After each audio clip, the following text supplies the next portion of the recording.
കർത്താവേ, നന്ദിയോടെ നിന്നെ സ്തുതിക്കുന്നു പച്ച. നന്ദിയുള്ള ഹൃദയത്തോട് നിന്നെ സ്തുതിക്കുന്നു. യജമാനനെ, നന്ദിയുള്ള ഹൃദയത്തോട് നിന്നെ സ്തുതിക്കുന്നു. മഹത്വമുള്ള ദൈവമേ, നന്ദിയുള്ള ഹൃദയത്തോട് നിന്നെ സ്തുതിക്കുന്നു. വാക്കുമാറാത്ത ദൈവമേ, കൈവിടാത്ത ദൈവമേ, മറക്കാത്ത ദൈവമേ, കർത്താവേ സ്തോത്രം. നിന്നെ ഞങ്ങൾ നന്ദിയുള്ള ഹൃദയത്തോടെ ഞങ്ങൾ സ്തുതിക്കുന്ന പച്ച. ഇങ്ങനൊരു അതിരാവിലെ ഒരു പകൽക്കാലം കൂടെ ഞങ്ങൾക്ക് തന്നതിനായി സ്തോത്രം. ഇങ്ങനെ ഞങ്ങൾക്ക് പ്രാർത്ഥിക്കുന്ന ഭാഗ്യം തന്നതിനായി സ്തോത്രം. കർത്താവെ, ദേശത്തിന്റെ പല ഭാഗത്തിൽ ഇരുന്നു കൊണ്ട് കർത്താവെ, കേരളത്തിലും ഇന്ത്യയിലും ഇന്ത്യയുടെ വെളി രാജ്യങ്ങളിൽ ഇരുന്ന് ഒന്നിച്ച് ഞങ്ങൾക്കൊരു കുടുംബമായി, ഒരു അപ്പന്റെ മക്കളായി, കർത്താവ് ഒരു അപ്പത്തിന്റെ അവകാശികളായി ഇരുന്ന് ഒന്നിച്ച് പ്രാർത്ഥിക്കുവാൻ, രക്തത്താൽ വീണ്ടെടുക്കപ്പെട്ട കുഞ്ഞുങ്ങളായി ഒന്നിച്ച് എന്നെ സ്തുതിക്കുവാൻ ഞങ്ങൾക്കൊരു ഭാഗ്യം ഞങ്ങളുടെ ജീവിതം തന്നല്ലോ. ഇങ്ങനൊരു ദിവസം കൂടി ഞങ്ങൾക്ക് നീ ദാനമായി തന്നതിനായി സ്തോത്രം. കർത്താവെ, ഇന്ന് പകൽ നിന്റെ കരങ്ങളിലേക്ക് എന്റെ കുഞ്ഞുങ്ങളെ ഏൽപ്പിക്കുകയാണ്. ഇന്ന് പകൽക്കാലം മുഴുവനും നിന്റെ കുഞ്ഞുങ്ങൾ പോകുന്നിടത്ത്, ജോലി ചെയ്യുന്ന സ്ഥലത്ത്, പഠിക്കുന്ന കർത്താവെ, വിദ്യാഭ്യാസത്തേക്ക് വേണ്ടി പോകുന്നിടത്തിൽ, ഏത് ഭാഗത്ത് ഏത് വിഷയങ്ങൾക്ക് വേണ്ടി നിന്റെ കുഞ്ഞുങ്ങൾ പോകുന്ന അവിടെ എല്ലാം ദൈവത്തിന്റെ കരമിരിക്കണം, നിന്റെ കാവലിരിക്കണം, നിന്റെ സൂക്ഷിപ്പിരിക്കണം. ഒരുത്തർക്കും ഒരാപത്തോ അനർത്ഥമോ വേദനയോ കണ്ണുനീരോ ഒന്നും വരുന്ന പച്ച. മരണത്തോട് മല്ലടിക്കുന്ന മക്കളിനകത്തുണ്ട്. ഐസിയുലെ വെന്റിലേറ്ററിൽ ഇരുന്ന് കർത്താവെ കരയുന്നവരുണ്ട്. അനേക മരണവേദന അനുഭവിക്കുന്ന കുഞ്ഞുങ്ങളുണ്ട്. മരണത്തിന് നിമിത്തമാകുന്ന മുറിവുകൾ കർത്താവെ വേദനിച്ച് കർത്താവെ വിങ്ങിക്കൊണ്ടിരിക്കുന്ന മക്കളിനകത്തുണ്ട്. പല രീതിയിൽ പല വിഷയത്തിൽ തകർന്നു പോയിരിക്കുന്ന കുഞ്ഞുങ്ങളുണ്ട്. ദൈവമേ, എനിക്കൊരു ആശ്രയം ലഭിക്കാതോ, എനിക്കൊരു വിടുതൽ കിട്ടാതോ എന്ന് ചൊല്ലി കർത്താവെ വ്യാകുലപ്പെടുന്ന കുഞ്ഞുങ്ങൾ അനേകരുണ്ട്. കരയുന്നവർ ഒത്തിരി പേരുണ്ട്. മുറിവേറ്റ് കിടക്കുന്നവരുണ്ട്. കൈവിടപ്പെട്ടവരുണ്ട്. ആരുടെയും സഹായമില്ലാതെ നിസ്സഹായരായിരിക്കുന്ന കുഞ്ഞുങ്ങൾ ഒത്തിരി പേരിനകത്തുണ്ട്. കർത്താവെ, അങ്ങനെ കിടക്കുന്ന ഓരോരുത്തരെയും നിന്റെ തൃപ്പാദത്തിൽ കൊണ്ടുവച്ച് അവരെ അനുഗ്രഹിച്ച് അവർക്കൊന്ന് പ്രാർത്ഥിക്കുവാൻ ദൈവം അതിന് ബലനും സുഖവും ദീർഘായുസ്സും തന്നല്ലോ. ഇങ്ങനൊരു സമയം കൂടെ ഒരുക്കി തന്നല്ലോ. അതിനായി ദൈവത്തെ സ്തുതിക്കുന്നു, സ്തോത്രം ചെയ്യുന്നു. നിന്റെ മഹത്വമേറിയ കരം, നിന്റെ വലിയ കരം നിന്റെ കുഞ്ഞുങ്ങൾക്ക് അനുകൂലമായിരിക്കണം എന്ന് അപ്പച്ചന്റെ നാമത്തെ പ്രാർത്ഥിക്കാൻ അതിനെ താഴ്ത്തുന്നു. വൻകാര്യം ചെയ്താട്ടെ യേശുവിന്റെ നാമത്തിൽ പിതാവേ, ആമേൻ, ആമേൻ, ആമേൻ. MG ഗോസ്പൽ വോയിസ് മൂലமாக ഇന്ന് പ്രാർത്ഥനയിൽ അറ്റൻഡ് ചെയ്യുന്ന എല്ലാവരെയും കർത്താവായ യേശുവിന്റെ നാമത്തിൽ നിങ്ങൾക്ക് വന്ദനം പറയുന്നു. ദൈവം നിങ്ങളെ അനുഗ്രഹിക്കട്ടെ, ദൈവം നിങ്ങളെ ശക്തീകരിക്കട്ടെ, ദൈവം നിങ്ങളെ ബലപ്പെടുത്തട്ടെ. നമ്മുടെ പ്രാർത്ഥന ആരംഭിച്ച് 1196 ദിവസത്തിലേക്ക് വന്നിരിക്കുകയാണ്. ഇത്രത്തോളം ദൈവം നടത്തി, ഇനി ദൈവം നമ്മളെ നടത്തുവാൻ ശക്തനാണ്. യെശയ്യാ പ്രവാചകന്റെ പുസ്തകം 54 അധികാരം 7ഉം 8ഉം വാക്യം നമ്മൾ ധ്യാനിക്കാൻ പോവാണ്. യെശയ്യാ 54 7ഉം 8ഉം വാക്യം. 7ാം വാക്യം ഇങ്ങനെ പറയുന്നു: അല്പനേരത്തേക്ക് മാത്രം ഞാൻ നിന്നെ ഉപേക്ഷിച്ചു, എങ്കിലും മഹാകരുണയോട് ഞാൻ നിന്നെ ചേർത്ത് കൊള്ളും. ദൈവം പറയാണ്, അല്പനേരത്തേക്ക് മാത്രം ഞാൻ നിന്നെ ഉപേക്ഷിച്ചു, എങ്കിലും മഹാകരുണയോട് ഞാൻ നിന്നെ ചേർത്ത് കൊള്ളും. ക്രോധാധിക്യത്തിൽ ഞാൻ ക്ഷണനേരത്തേക്ക് എൻ്റെ മുഖം നിനക്ക് മറച്ചു, എങ്കിലും നിത്യതയോട് ഞാൻ നിന്നോട് കരുണ കാണിക്കുമെന്ന് നിന്റെ വീണ്ടെടുപ്പുകാരനായ യഹോവ അരുളിച്ചെയ്യുന്നു. ദൈവത്തിന് സ്തോത്രം. നമ്മുടെ ദൈവം നമ്മുടെ വീണ്ടെടുപ്പുകാരനാണ്. പാപത്തിൽ നിന്ന്, ശാപത്തിൽ നിന്ന്, രോഗത്തിൽ നിന്ന്, മരണത്തിൽ നിന്ന്, അതേ നരകത്തിൽ നിന്ന് എല്ലാം നമ്മളെ വീണ്ടെടുക്കக்கூடிய ഒരു ദൈവമുണ്ടെങ്കിൽ നമ്മൾ വിളിക്കുന്ന ദൈവം മാത്രമേ ഉള്ളൂ.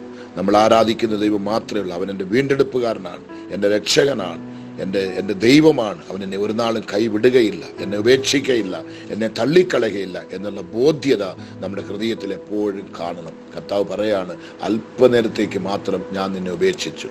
ദൈവത്തിന് സ്തോത്രം. തമിഴ് ബൈബിളിൽ ഇമൈപ്പൊഴുത് എന്ന് പറഞ്ഞാൽ കണ്ണ് മൂടി തുറക്കുന്ന സമയം എന്നാണ് അതിൻ്റെ അർത്ഥം. ദൈവത്തിന് സ്തോത്രം.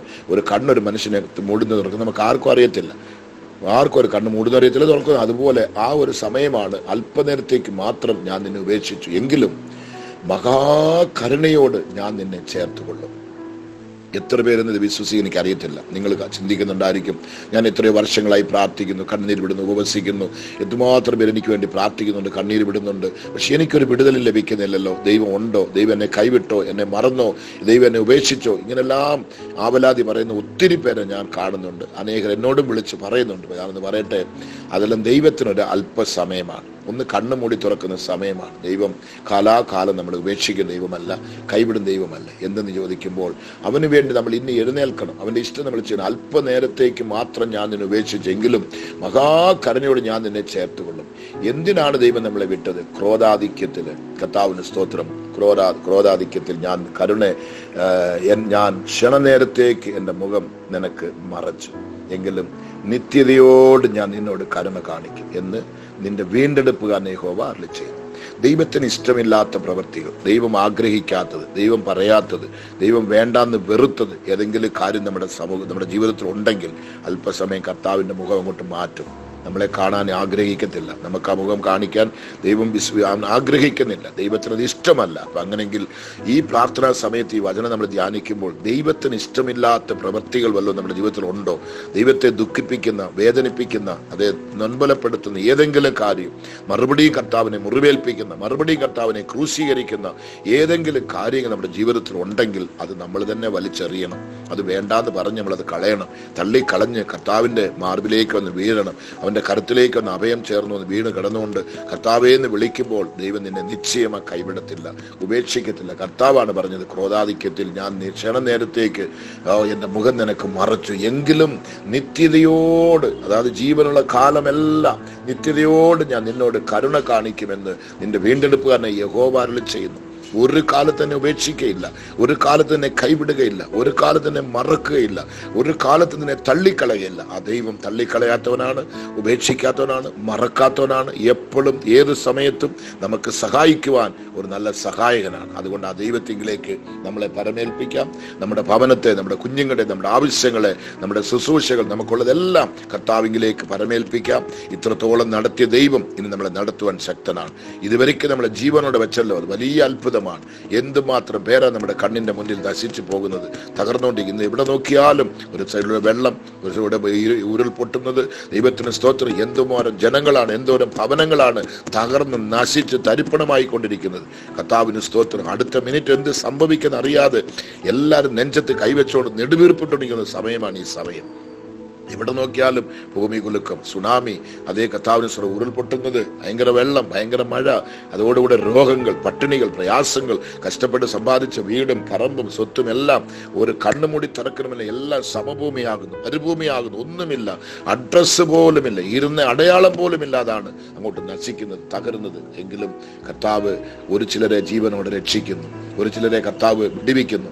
ആ വിടുവിച്ച കുഞ്ഞുങ്ങളെ കർത്താവ് നിശ്ചയം കാത്തു സൂക്ഷിക്കും. ദൈവം തന്റെ മാർവോട് ചേർത്തുകൊള്ളും. ദൈവം ഉപേക്ഷിക്കയില്ല, ദൈവം മറക്കുകയില്ല, ദൈവം നിങ്ങളെ വെറുക്കയില്ല.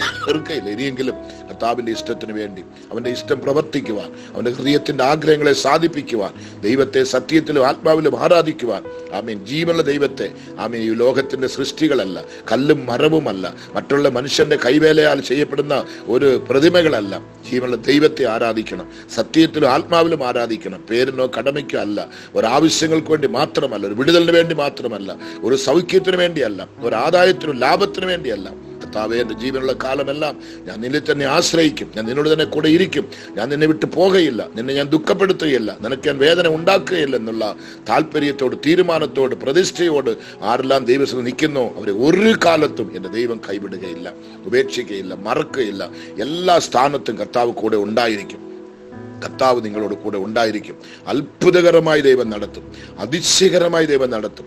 ഒരു ദോഷവും തട്ടുവാൻ എൻ്റെ ദൈവം സമ്മതിക്കുകയില്ല. നമുക്കൊന്ന് പ്രാർത്ഥിക്കാം. ഞങ്ങളെ ദൈവമായി സ്നേഹിക്കുന്ന വാത്സല്യ പിതാവേ, ഒരു പ്രാവശ്യം കൂടി ഈ 1196 ദിവസം അതിരാവിലെ സമയത്ത് ഇരുട്ടോടെ എൻ്റെ കുഞ്ഞുങ്ങൾ കൊണ്ട് പ്രാർത്ഥിക്കുവാൻ ദൈവം തമ്മിൽ ഭാഗ്യം തന്നല്ലോ. അതിനാൽ ദൈവത്തെ സ്തുതിക്കുകയാണ്. എല്ലാവരെയും കർത്താവിൻ്റെ കരങ്ങളിലേക്ക് ഏൽപ്പിക്കുന്നു. കർത്താവിൻ്റെ വലിയ കരം, അത്ഭുതകരമായ കരം, അതിശയകരമായ കരം എൻ്റെ കുഞ്ഞുങ്ങളുടെ കൂടെ ഇരിക്കണമെന്ന് അപേക്ഷിക്കുകയാണ്. ഒരുത്തരെയും കർത്താവ് കൈവിടരുത്, ഒരുത്തരെയും കർത്താവ് ഉപേക്ഷിക്കരുത്, ഒരുത്തരെയും കർത്താവ് മറക്കരുത്, ഒരുത്തരെയും കർത്താവ് തള്ളിക്കളയരുത്. മുറിവേറ്റ് കിടക്കുന്ന കുഞ്ഞുങ്ങൾ, കൈവിടപ്പെട്ട് കിടക്കുന്ന കുഞ്ഞുങ്ങൾ, തകർന്നു കിടക്കുന്ന കുഞ്ഞുങ്ങൾ, ആശ്രയിക്കാൻ ഒരു വഴിയുമില്ല, അഭയമില്ല, തലചായ്ക്കാൻ ഇടമില്ല.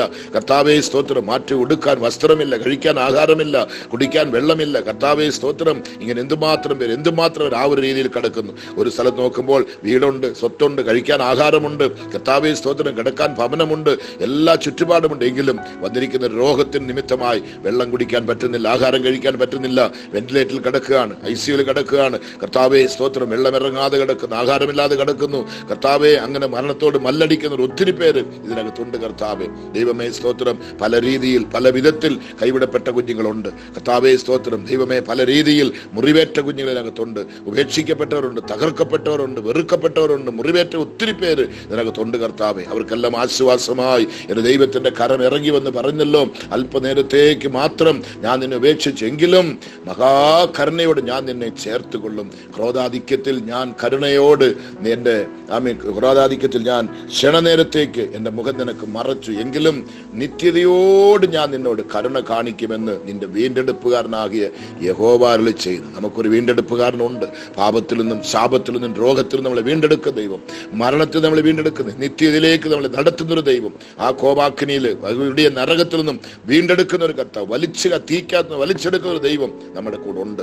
ആ ദൈവം നമ്മളെ ഒരു കാലത്ത് ഉപേക്ഷിക്കുകയില്ല, മറക്കയില്ല, കൈവിടുകയില്ല, തള്ളിക്കളയുകയില്ല, നമ്മളെ വേണ്ട എന്ന് വെറുക്കത്തില്ല. ആ കർത്താവ് തന്റെ മാർവോട് ചേർത്ത് കൊള്ളുവാൻ ആഗ്രഹിക്കുകയാണ്. തന്റെ കരങ്ങളിൽ നമ്മളെ വഹിക്കുവാൻ കർത്താവ് ആഗ്രഹിക്കുകയാണ്. തന്റെ രക്തത്താൽ മുദ്രയിട്ട് തന്റെ വചനമാം വേലി കെട്ടി നമ്മളെ സൂക്ഷിക്കുവാൻ കർത്താവ് നമ്മുടെ കൂട്ടിനുണ്ട്. ആ ദൈവം ഒരു കാലത്ത് നമ്മളെ ഉപേക്ഷിക്കുന്ന ദൈവമല്ല. അതുകൊണ്ട് കർത്താവെ, വേദനയോട് കണ്ണുനീരോട് എല്ലാവരും കൈവിടപ്പെട്ട് നെടുവീർപ്പോടിക്കുന്ന കുഞ്ഞുങ്ങൾ, മുറിവേറ്റ് കിടക്കുന്ന കുഞ്ഞുങ്ങൾ, ആരുടെയും സഹായമില്ലാതെ നിസ്സഹായരായിരിക്കുന്ന കുഞ്ഞുങ്ങൾ, അഭയത്തിന് വേണ്ടി കരയുന്നവർ, സഹായത്തിന് വേണ്ടി കരയുന്നവർ, സുഖത്തിന് വേണ്ടി കരയുന്നവർ, വിടുതലിന് വേണ്ടി കരയുന്നവർ, ജീവന് വേണ്ടി കരയുന്നവർ, കർത്താവെ പലവിധപ്പെട്ട രീതിയിൽ കണ്ണുനീരോട് നെടുവീർപ്പെടുന്ന ഒത്തിരി പേരകത്തുണ്ട്. കർത്താവെ, രണ്ട് കരങ്ങളെ സ്വർഗത്തിലേക്ക് ഉയർത്തിക്കൊണ്ട് എന്റെ ദൈവമേ എന്ന് കരയുന്നവർ അനേകരുണ്ട്. എനിക്കൊരു ആശ്വാസം ലഭിക്കത്തില്ലയോ, എനിക്കൊരു സൗഖ്യം ലഭിക്കത്തില്ലയോ, എന്റെ കണ്ണുനീരിന്, എന്റെ പ്രാർത്ഥനയ്ക്ക്, എന്റെ യാചനയ്ക്ക് ഒരു മറുപടി ലഭിക്കത്തില്ലയോ, എന്റെ ദൈവമേ എന്റെ വേദന എന്ന് മാറും, എന്റെ ദുഃഖം എന്ന് മാറും, എന്റെ നെടുവീർപ്പ് എന്ന് മാറും, എന്റെ മുറിവുകൾ എന്ന് പൊറിപ്പിക്കുമെന്ന് ചൊല്ലി പറഞ്ഞുകൊണ്ട്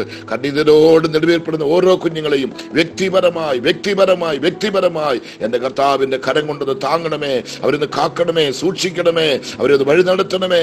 ആശ്വാസത്തിന്റെ കരം അവരുടെ മേലൊന്ന് ചലിക്കട്ടെ കർത്താവേ. നിന്റെ വലിയ കരത്തിന്റെ വീര്യ പ്രവൃത്തികൾ അവരുടെ വെളിപ്പെടേണ്ട ദൈവമേ. ഒരുത്തരും തള്ളപ്പെട്ടോ ഉപേക്ഷിക്കപ്പെട്ടോ പോകുവാൻ എന്റെ ദൈവം സമ്മതിക്കരുതെന്ന് അപ്പച്ചന്റെ നാമത്തെ ഞാൻ പ്രാർത്ഥിക്കുക. കർത്താവേ, നീ വലിയവനാണ്, നീ വലിയ കാര്യങ്ങൾ ചെയ്യുന്നവനാണ്. നിനക്ക് അസാധ്യമായത് ഒന്നും ഈ ലോകത്തിലില്ല, നിനക്കെല്ലാം സാധ്യമാകും എന്ന് ഞങ്ങൾ വിശ്വസിക്കുന്നു. ഇല്ലാത്തത് ഉള്ളതുപോലെ ഉളവാക്കുന്ന ദൈവം, വിളിച്ചു വരുത്തുന്ന ദൈവം ഞങ്ങളുടെ കൂടെ ഉണ്ടല്ലോ. സൗഖ്യദായകൻ ഞങ്ങളുടെ കൂടെ ഉണ്ടല്ലോ. വിടുതലിന്റെ ദൈവം ഞങ്ങളുടെ കൂടെ ഉണ്ടല്ലോ. അത്ഭുതമായ ദൈവം, നിത്യപിതാവ് കർത്താവേ ഞങ്ങളുടെ കൂടെ ഉണ്ടല്ലോ. നല്ല ഇടയനാകെ ഞങ്ങളുടെ കൂടെ ഉണ്ടല്ലോ. നല്ലൊരു തപ്പനാകെ, നല്ലൊരു അമ്മയാകെ ഞങ്ങളുടെ കൂടെ നീ ഉണ്ടല്ലോ. അതിനായി ഞങ്ങൾ എന്നെ വിശ്വസിക്കുന്നുണ്ട്. നല്ലൊരു പരമവൈദ്യനായി, ഞങ്ങളുടെ സകല രോഗങ്ങൾക്കും സകല മരണത്തിനും സകല പ്രയാസത്തിനും മതിയായവനായി, ഞങ്ങളുടെ മുറിവുകളെ പൊറിപ്പിക്കുന്നവനായി കർത്താവേ നീ ഞങ്ങളുടെ കൂടെ ഉള്ളതിനായി സ്തോത്രം. എന്റെ മുറിവേറ്റ കരത്തിലേക്ക് എന്റെ കുഞ്ഞുങ്ങളെ ഏൽപ്പിക്കുക. രക്തത്താൽ മുദ്രയിട്ടാട്ട് അനുഗ്രഹിച്ചാടും തുടരണമേ, ഒരു വാക്ക് നീ കൽപ്പിക്കണമേ. ആശ്വാസത്തിന്റെ ഒരു വാക്ക്, വിടുതലിന്റെ ഒരു വാക്ക് കർത്താവേ നീ പറഞ്ഞാൽ മതി. ദൈവമേ, ഞങ്ങളുടെ രോഗങ്ങൾ മാറും, കണ്ണുനീര് മാറും, പ്രയാസങ്ങൾ മാറും, ബുദ്ധിമുട്ടുകൾ മാറും, പട്ടിണികൾ മാറും, ദരിദ്രങ്ങൾ മാറും. ഞങ്ങളുടെ എല്ലാ നിന്ദകളും പ്രയാസങ്ങളും എല്ലാ കണ്ണുനീരുകളും എല്ലാ വ്യാകുലങ്ങളും നീ ഒരു വാർത്ത പറയുമ്പോൾ അത് മാറിപ്പോകും എന്ന് ഞങ്ങൾ വിശ്വസിക്കുക. നിന്റെ വാക്കിൽ മാത്രം ഞങ്ങൾ ആശ്രയിക്കുന്നു, നിന്നിൽ മാത്രം ഞങ്ങൾ അഭയം വെച്ചിരിക്കുന്നു. കർത്താവേ, നിന്റെ അടുത്ത് അഭയം തേടിയുന്ന കുഞ്ഞുങ്ങൾ, കർത്താവേ ആശ്രയം തേടുന്ന കുഞ്ഞുങ്ങൾ ഒരു നാൾ തള്ളിക്കളയുവാൻ ദൈവം സമ്മതിക്കരുത്. എന്റെ പാദപീഠത്തിൽ നിന്ന് ഒരുത്തനെയും ഞാൻ തള്ളിക്കളയില്ലെന്ന് പറഞ്ഞല്ലോ. അവർ ഏറ്റുകൊള്ളണമേ എന്ന് പ്രാർത്ഥിക്കുന്നു. കർത്താവ് അത് ചെയ്യുന്നതിനായി സ്തോത്രം. നിന്റെ മഹത്വമേറിയ കരം, നിന്റെ വലിയ കരം അപ്പച്ചാ, നിന്റെ വലിയ കരം നിന്റെ കുഞ്ഞുങ്ങൾക്കൊന്ന് വെളിപ്പെടട്ടെ, നിന്റെ വൻകരം നിന്റെ കുഞ്ഞുങ്ങൾക്കൊന്ന് വെളിപ്പെടട്ടെ, നിന്റെ മഹത്വമുള്ള കരം നിന്റെ കുഞ്ഞുങ്ങൾക്കൊന്ന് വെളിപ്പെടട്ടെ, നിന്റെ ദിവ്യ ശക്തി നിന്റെ കുഞ്ഞുങ്ങൾക്കൊന്ന് വെളിപ്പെടട്ടെ, സമാധാനത്തിന്റെ അടയാളം നിന്റെ കുഞ്ഞുങ്ങൾക്കൊന്ന് വെളിപ്പെടട്ടെ. അപ്പച്ചാ, അത്ഭുതകരമായി എല്ലാ മുറിവുകളെയും പൊറിപ്പിച്ച് കണ്ണുനീരെ തുടച്ച് ആശ്വാസദായകൻ ഇറങ്ങി വന്ന് നിന്റെ കുഞ്ഞുങ്ങളെ ആശ്വസിപ്പിക്കണമേ, ബലപ്പെടുത്തണമേ എന്ന് അപ്പച്ചന്റെ നാമത്തെ പ്രാർത്ഥിക്കുക. ഒരുത്തരും മറക്കുവാനോ കൈവിടുവാനോ വിടരുതേ, ഉപേക്ഷിക്കരുതേ എന്ന് പ്രാർത്ഥിക്കുന്ന അപ്പച്ചാ, ഒന്ന് കരം നീട്ടിക്കാട്ട്, അവിടെ മുറികളെ തൊട്ടാട്ട്, അവിടെ കണ്ണുനീര് തൊട്ടാട്ട്. യേശുപ്പച്ച അവിടെ ആവശ്യങ്ങളുടെ മുഖത്ത് ദൈവമേ നിന്റെ ആശീർവാദത്തിന്റെ അനുഗ്രഹത്തിന്റെ കോലൊന്ന് നീട്ടണമേ. അന്ന് കർത്താവ് എസ്തർ കടന്നുപോയപ്പോൾ രാജാവിന്റെ കണ്ണുകളിൽ ദയവ് കിട്ടിയതുപോലെ ഇന്ന് പകൽക്കാലം അതിരാവിലെ സമയത്ത് നിന്റെ കുഞ്ഞുങ്ങൾക്ക് നിന്റെ കണ്ണുകളിൽ ദയവ് ലഭിക്കുവാൻ കർത്താവ് സഹായിക്കണം. മകളെ, ഞാൻ നിനക്ക് എന്ത് ചെയ്യണം? ലോകത്തിന്റെ പാതിയാണ് ഞാൻ നിനക്ക് തരുമെന്ന് പറഞ്ഞ് എസ്തറെ ഏറ്റുകൊണ്ടതുപോലെ കർത്താവേ സ്തോത്രം, നിന്റെ കുഞ്ഞുങ്ങൾക്ക് ഒരു അത്ഭുതം നീ പ്രവർത്തിക്കണമേ എന്ന് ഞാൻ പ്രാർത്ഥിക്കുകയാണ്. കർത്താവേ സ്തോത്രം. ഒരു നേരം ആഹാരത്തിന് വേണ്ടി, ഒരു നേരം ഉടുക്കാൻ വസ്ത്രത്തിന് വേണ്ടി തലചായ്ക്കാൻ ഇടമില്ലാതെ കരയുന്ന കുഞ്ഞുങ്ങൾ, രോഗികൾ, ക്ഷീണിതർ, എല്ലാവരും കൈവിട്ടോർ, ഡോക്ടർമാർ എഴുതി കൊടുത്തോർ, മരണത്തിന്റെ ഡേറ്റ് കുറിച്ചോർ എല്ലാം ഇതിനകത്ത് ഉണ്ടപ്പച്ച. അവരെല്ലാം നീ ആശ്വസിപ്പിക്കണം, ബലപ്പെടുത്തണം. കർത്താവെ, അനേകരെ കണ്ണുനീര് വിട്ടു, പ്രാർത്ഥിച്ചു, രോഗം കർത്താവെ ട്രീറ്റ്മെന്റ് എടുത്ത് ചികിത്സ ചെയ്ത് നോക്കി, കർത്താവെ പ്രാർത്ഥിച്ചു നോക്കി, ഉപവസിച്ച് നോക്കി, അങ്ങനെ എല്ലാം ചെയ്തും കർത്താവെ ഇതൊന്നും ഫലിക്കാതെ മരിച്ചുപോയവർ അനേകരുണ്ടപ്പച്ച. അതെ, ഓർത്ത് ദുഃഖിക്കുന്ന കുഞ്ഞുങ്ങളുണ്ട്, കണ്ണുനീര് വിടുന്ന കുഞ്ഞുങ്ങളുണ്ട്, ഓർക്കുമ്പോൾ എല്ലാം ചങ്ക് പൊട്ടുന്ന കുഞ്ഞുങ്ങളുണ്ട്. അവർക്കെല്ലാം നീ ആശ്വാസം കൊടുക്കണം. കൊടുക്കണമേ, ധൈര്യം കൊടുക്കണമേ, ബലം കൊടുക്കണമേ, കൂടെ ഇരിക്കണമേ. കർത്താവേ, നിന്റെ തൈലം അവിടെ ഒഴിക്കണമേ എന്ന് ഞാൻ പ്രാർത്ഥിക്കുന്നു. കിടക്കയിൽ കിടക്കുന്നവർ, രോഗികളായി കിടക്കുന്നവർ, ഡോക്ടർമാരാൽ കർത്താവേ സ്തോത്രം ഒന്നും ചെയ്യുവാൻ കഴിയാത്തെന്ന് പറഞ്ഞൊരു ഒത്തിരി പേരുണ്ട്. അവർക്കെല്ലാം കർത്താവിന്റെ കരവും നീട്ടണമേ. കർത്താവേ സ്തോത്രം. മേജർ ഓപ്പറേഷനായ കുഞ്ഞുങ്ങളുണ്ട്, ബൈപ്പാസ് ഓപ്പറേഷൻ ചെയ്ത കുഞ്ഞുങ്ങളുണ്ട്, പല രീതിയിൽ കിടന്ന് കഷ്ടപ്പെടുന്ന കുഞ്ഞുങ്ങളുണ്ട്. കർത്താവേ, ക്യാൻസറിനാലും മറ്റു പല രോഗങ്ങളിനാലും മരണത്തോട് മല്ലടിക്കുന്ന കുഞ്ഞുങ്ങളുണ്ട്, വെന്റിലേറ്ററിൽ കിടന്ന് തുടിക്കുന്നവരുണ്ട്, കർത്താവെ ICUയിൽ കിടന്ന് വേദനിക്കുന്നവരുണ്ട്, കൈകാലിട്ട് അടിക്കുന്നവരുണ്ട്. യേശുവിന്റെ നാമത്തിൽ ഒരു വിടുതലിന്റെ കരം അവിടെ നിന്ന് ചലിക്കണം. ഈ പറഞ്ഞ വാക്തത്തോടൊന്ന് വെളിപ്പെടണമേ. അല്പനേരത്തേക്ക് മാത്രം ഞാൻ നിന്നെ ഉപേക്ഷിച്ചു, എങ്കിലും മഹാകരുണയോട് ഞാൻ നിന്നെ ചേർത്തുകൊള്ളും. ക്രോധാധിക്യത്തിൽ ഞാൻ ക്ഷണനേരത്തേക്ക് എന്റെ മുഖം നിനക്ക് മറച്ചു, എങ്കിലും നിത്യതയോട് ഞാൻ നിന്നോട് കരുണ കാണിക്കും എന്ന് നിന്റെ വീണ്ടെടുപ്പുകാരനെ യഹോവ അരുളി ചെയ്യുന്നു എന്നുള്ള വാക്തത്വം ഇപ്പോൾ തന്നെ കുഞ്ഞുങ്ങൾക്ക് നിവർത്തിയാകട്ടെ, അനുഗ്രഹം പ്രാപിക്കട്ടെ, വിടുതൽ പ്രാപിക്കട്ടെ, രക്ഷ പ്രാപിക്കട്ടെ. നിന്റെ കരങ്ങളിലേക്ക് കേൾപ്പിക്കുന്ന അപ്പച്ച കർത്താവ്, നീ പ്രാർത്ഥനയായി സ്തോത്രം. ദൈവദാസന്മാർ, അപ്പച്ചന്മാർ, അമ്മച്ചിമാർ, കുഞ്ഞുങ്ങൾ ഒത്തിരി പേരുണ്ടല്ലോ, എല്ലാവരെയും കരങ്ങൾ ഏൽപ്പിച്ച് പ്രാർത്ഥിക്കുന്നു. അനുഗ്രഹിച്ചാട്ട്, ബലപ്പെടുത്തിക്കാട്ട്. അടിമീ ശക്തിരചനായി സ്തോത്രം, സ്തോത്രം, സ്തോത്രം. വൻകരത്തിലേക്ക് ഏൽപ്പിക്കുന്നു യേശു ക്രിസ്തുവിന്റെ നാമത്തിൽ പിതാവേ, ആമീൻ, ആമീൻ, ആമീൻ. ഈ വാക്യങ്ങളെ നിങ്ങൾ വിശ്വസിക്കുക, പഠിക്കുക. അതിൻ്റെ മേലെയും താഴെയുള്ള വാക്യങ്ങളെല്ലാം വായിച്ച് മനസ്സിലാക്കി എല്ലാവർക്കും അറിയാവുന്നതാണ്. വിശ്വാസത്തോട് നിങ്ങൾ ഏറ്റെടുക്കുന്നുണ്ടെങ്കിൽ കർത്താവ് നിശ്ചയം നിങ്ങൾക്ക് അത്ഭുതം പ്രവർത്തിക്കും. Okay, thank you. ഗാഡ്